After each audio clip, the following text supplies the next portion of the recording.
Bienvenidos al episodio 21 de Sabiduría Franciscana. Mi nombre es hermana Michelle Alia y hoy soy su anfitriona.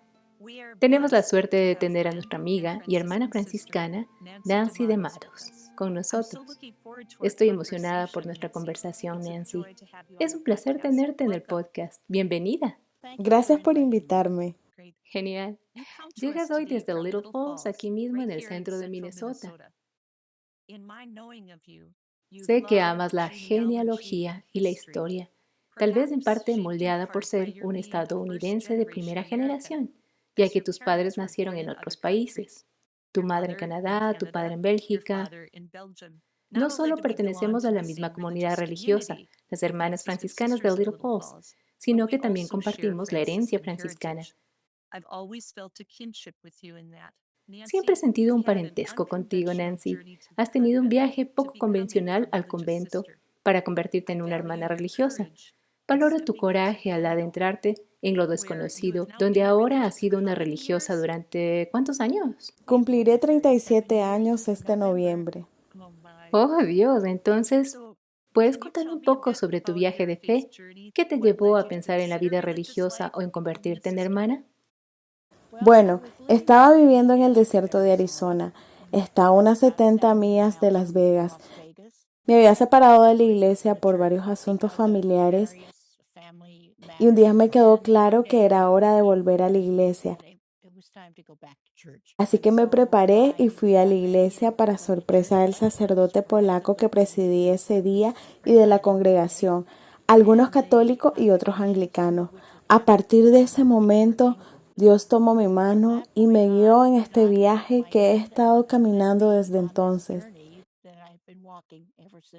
Y fui a una reunión en Kidman a la que me invitaron, a la que realmente no quería ir,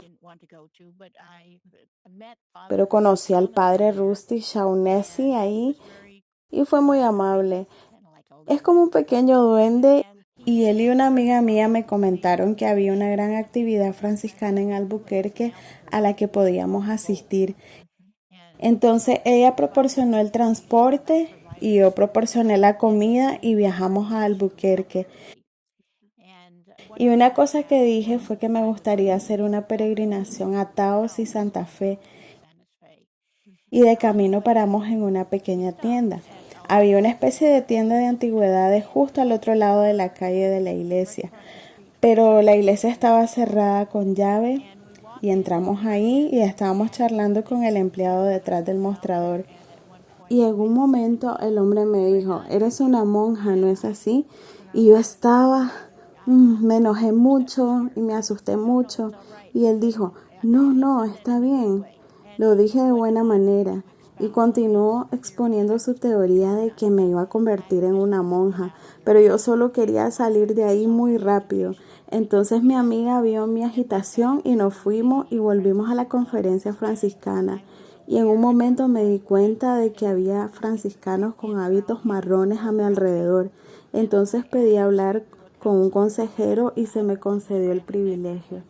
Y luego mi amiga preguntó que si quería hablar con una monja, porque había una monja al otro lado del pasillo o había una habitación ahí y ella podía hablar conmigo. Y le dije, bueno, ¿por qué no? Si hay una monja aquí. Y era la hermana Bernardine Prosinski, quien muy amablemente me dio el nombre de la hermana Lillian Kroll. Y mantuvimos correspondencia durante un tiempo. Y luego Lillian dijo, podemos seguir haciendo esto, pero hasta que vengas y lo veas, nunca sabremos si esto es adecuado para ti o para nosotros. Detengámonos un momento aquí. La hermana Bernardine era una hermana franciscana de Little Falls, Minnesota, que conociste en Nuevo México, ¿verdad? Eso es correcto. Y luego te refirió a la hermana Lillian, quien trabajó con personas interesadas en considerar la vida religiosa. Ella era la ministra de vocaciones en ese momento. Entonces, de todos modos, a través de varias formas para recaudar dinero, incluyendo el trabajo para la Junta Electoral, finalmente tuve suficiente dinero para hacer el viaje y fui a la agencia de viajes en Kidman, Arizona, y había arreglado un boleto. Y cuando llegué, la mujer dijo, oh, la reserva no aparece en la computadora. Y entonces dijo, no te preocupes, trabajaré con eso. Y ella vino con el boleto, entonces yo dije, oh, al fin. Y ella me comentó que eran $19 menos. Y dije, $19 es exactamente lo que yo necesito para tomar la limusina desde el aeropuerto hasta Saint Cloud, donde la hermana Lilian iba a recogerme. Así que vine y tuvimos un fin de semana de ven y ver. Y también me detuve en otras dos congregaciones, en la de los benedictinos y los buenos pastores. Pero supe desde el momento en que entré a la capilla aquí en Little Falls que este era mi hogar. Y entonces volví a Arizona y en el camino me detuve en Denver para cenar con mi hijo que estaba trabajando en ese lugar. Precisamente en ese momento nos encontramos y subimos a su camioneta y me dijo, bueno, ¿dónde has estado? Y yo le contesté, en el este. Y él me dijo, el este es un lugar grande, ¿dónde has estado? Y yo le dije, ¿creerías que en Minnesota? Y él estaba lidiando con el tráfico, pero en un punto en el que podía distraerse un poco del tráfico, me miró y me dijo, te vas a convertir en una monja. Y yo le dije, ¿qué te hace pensar eso? Bueno, cenemos y lo discutimos, me contestó él. Y luego me subió al avión y volví a casa y en ese momento ya había formado un grupo de oración en Arizona, así que hice que se reunieran y oramos.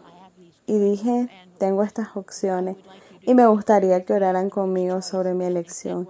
Y ellos dijeron, bueno, rezaremos contigo, pero la elección es muy clara, vas a convertirte en una franciscana. Entonces, para hacer corta la historia, seguí escribiéndole a Lilia y un año después había salido de Little Falls el 22 de noviembre de 1983 y regresé el 22 de noviembre de 1984 y he estado aquí desde entonces. Es un año después, el mismo día. Y de alguna manera, ese grupo de oración vio en ti y afirmó lo que tu corazón ya te había dicho cuando entraste a la capilla, que tu hogar del corazón estaba en Little Falls. Eso es cierto, es muy cierto. ¿No es asombroso? Sí, sí. Wow. Y llegaste a la formación más tarde de lo que algunas personas llegan a la formación. Así que tuviste una pequeña experiencia intergeneracional en este proceso de aprendizaje inicial de convertirte en hermana, ¿verdad? Oh, sí, fue. Me mantuvieron joven porque la hermana Carmen Barzodi en ese momento era el miembro más joven de la congregación. Ambas estábamos en la candidatura al mismo tiempo, así que fuimos compañeras de clase. Creo que es unos 40 años más joven que yo, pero de todos modos pasamos por todo el proceso de formación de ser candidatas, ser novicias, profesar temporalmente y finalmente hacer nuestros votos perpetuos. Y así lo hemos hecho, hemos recorrido todo este viaje juntas. Sí, y acabas de dar un pequeño y hermoso resumen del proceso de convertirse en una hermana religiosa. Yo entré a la comunidad y supongo que estaba en votos temporales en ese momento, porque no pasó mucho tiempo después de que yo llegué, que estuve presente para tus votos perpetuos. Recuerdo que hubo una música maravillosa y una liturgia hermosa. Sí, Carmen estuvo involucrada. Siempre tuvimos música hermosa y cantantes y bailarines maravillosos. Y de hecho creo que tú bailaste en nuestro... Probablemente lo hice. Oh, esa es una gran historia. Tuviste la primera mitad de tu vida y luego hiciste la transición para esta segunda mitad de tu vida, que terminó siendo en una comunidad franciscana. Entonces, ¿puedes decirme cuáles son los valores franciscanos que aprecias especialmente? Quizás los que aportaron a tu vida o a nuestra realidad contemporánea. Bueno, los valores franciscanos siempre se han asentado silenciosamente en mi ser interior. Creo que eso es obvio por mi historia anterior, pero la comunidad viviente los ha presentado durante estos 37 años. Y vivir con personas mayores me ha enseñado la sabiduría de escuchar, las alegrías expresadas incluso en los obsequios más pequeños, en su mayoría de mi tiempo y el de ellos. Su humildad y aceptación de lo que es, aunque no sea lo que ellos prefieren. En estos días de caos he aprendido que una oración aclara mis pensamientos más rápidos que una conversación, así que también hago mucha oración. Al ocuparme de asuntos comerciales debido a que estaba involucrada en negocios desde la universidad, de Stanford hasta en nuestro tiempo, en el Departamento de Relaciones con la Comunidad, aprendí a obedecer las solicitudes y a veces a las demandas de varios jefes, prestando la atención a los detalles necesarios en mi trabajo. Y entonces mi vida de oración consiste en esto. Mi tiempo de oración temprano en la mañana y luego leyendo y reflexionando sobre las escrituras del día. La oración de intercesión es una parte muy importante de mi vida de oración porque soy lo que se considera una guerrera de oración para la Fraternidad Franciscana Seglar Brainer. Y es muy frecuente que aparezca un correo electrónico en mi computadora pidiendo una oración especial por este o aquel o el otro y me invitan a hacer Zoom para asistir a sus reuniones de fraternidad. Entonces hay una conexión ahí. Nancy, antes de continuar, ¿podrías decir qué es un franciscano seglar para quienes aún no lo saben? Franciscanos seglares son aquellos que son parte de la familia franciscana, que son laicos, entonces están casados y aunque no todos, porque el padre Tony en Duluth es sacerdote y también es un franciscano seglar. Y de hecho hay muchos sacerdotes y diáconos que son franciscanos seglares, pero tienen un programa de formación de 1 o 2 años y luego hacen su profesión y luego hacen la lectio divina también, estudian las escrituras y el estilo de vida franciscano. Son una parte muy activa de la familia franciscana. Eso es genial. Y déjame poner eso también en relación con lo que hemos escuchado en otros episodios. Yo fui una franciscana seglar para empezar, durante 7 años antes de pasar a la parte religiosa de la familia franciscana. Y como mencionaste, la familia tiene esos elementos diferentes. Lo llamamos árbol genealógico, ¿verdad? Como nuestras propias familias de origen. Y los franciscanos seglares y luego nuestros franciscanos regulares de la tercera orden, todos son parte de la tercera orden religiosa y secular. Y luego también hemos escuchado en el podcast de algunos asociados, afiliados o compañeros de viaje.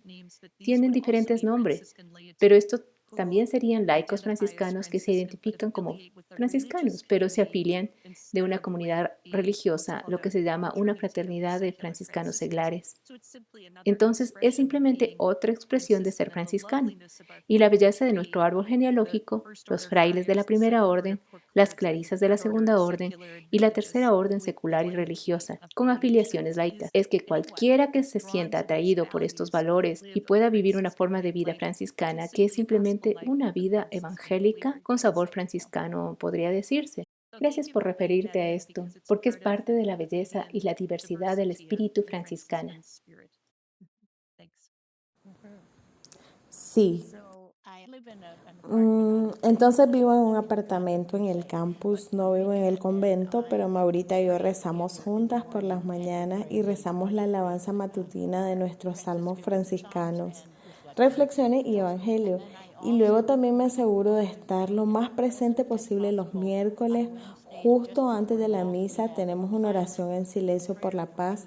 Luego no solo asisto a las vísperas, sino que al menos una vez al mes dirijo las vísperas, que es la alabanza de la noche. Luego tengo mis oraciones antes de acostarme. Entonces esa es mi vida de oración. Sí, tienes diferentes expresiones, la oración personal y luego la oración interpersonal y luego la oración litúrgica más grande de la iglesia. Sí, lo olvidé. Digo también el rosario todos los días. Y en el convento tienen misa ciertos días y también servicios de la palabra un día que no hay misa. ¿Estoy recordando bien? Bueno, tenemos misa los domingos, lunes, miércoles, jueves y viernes. Y martes tenemos un servicio de palabra y el sábado es una oración privada. Pero durante el COVID fue muy diferente, ya que muchas de nuestras vidas de oración y participación en la iglesia se redujeron o cambiaron durante este tiempo, ¿cierto? Sí. Bueno, gracias por abrirme una ventana a tu vida de oración. Me gustaría cambiar un poco el enfoque y decir, ¿qué significa la sabiduría franciscana para ti y cómo te has comprometido o crecido con ella a lo largo de los años?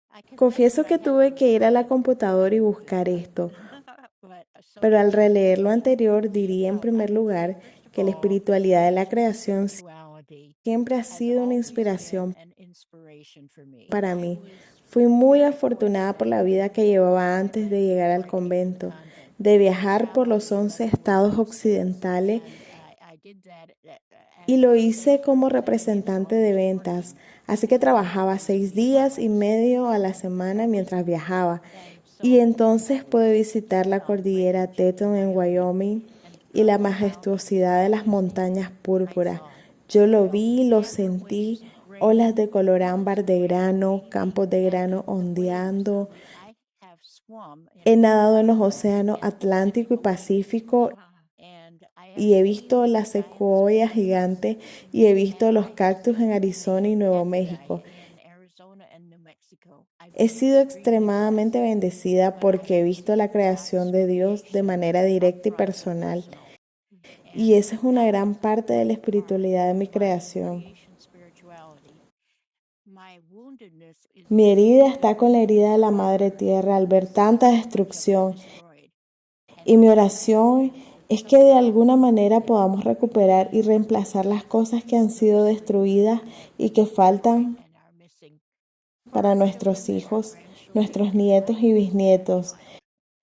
Entonces, esa es mi sabiduría, las maravillas de Dios haciendo la tierra y el arrepentimiento por nosotros hiriéndola, con devoción para hacer lo que se pueda, observación con alegría del sobrevuelo de una mariposa monarca el domingo, simplemente sentada tranquilamente en la entrada del convento, conocimiento con amor, lectura y reflejos de la sabiduría divinamente inspirada.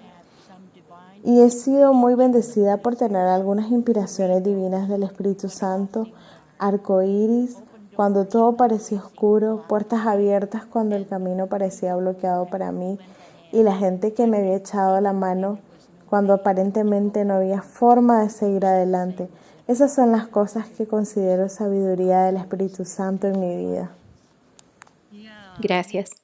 Tú conoces la providencia del cuidado de Dios, Sí, tu propia experiencia, sí, lo hago muy personalmente.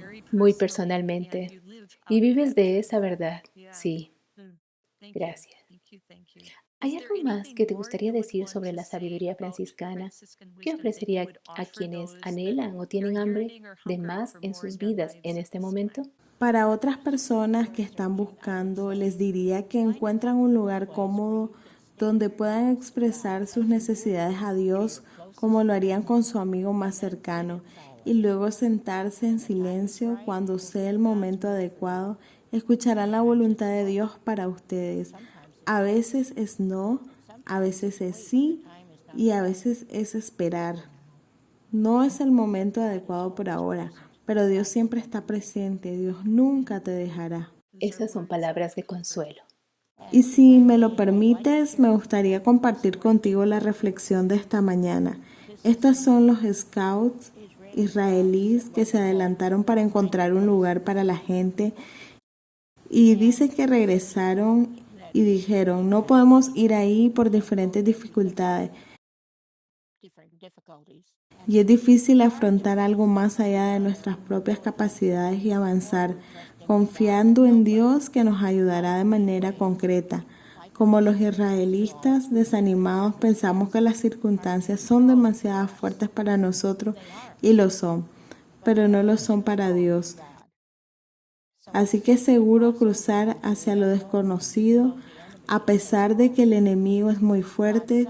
Dios a veces nos pide que confiemos en Él, incluso cuando no podemos ver cómo podrían funcionar las cosas.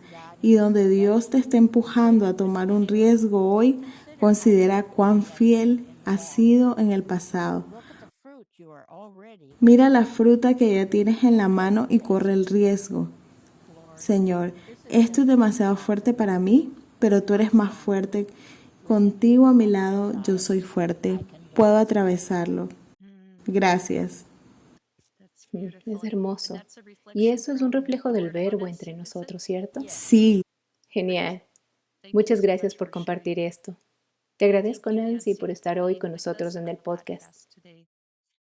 Tu fidelidad a la obra del Espíritu en tu vida me inspira y oro para que continúes bendiciendo mientras sigues envejeciendo con gracia y belleza. Una vez más, gracias. Y gracias por este tiempo con ustedes y por compartir mi sabiduría y comprensión de la vida del Evangelio. Gracias. Y gracias a ustedes, oyentes, por sintonizar el podcast de hoy. Les invito a volver al episodio 22, cuando entrevistaré a Kathy Tilson Nelson, música franciscana y compañera franciscana de viaje de Rochester, Minnesota. Ven con nosotros mientras Kathy desempaca algunas de las riquezas de la tradición franciscana a través de la narración de historia, así como a través de reflexiones sobre los misterios de la fe, de la contemplación en acción. Hasta la próxima. Que seas bendecido con paz y todo bien.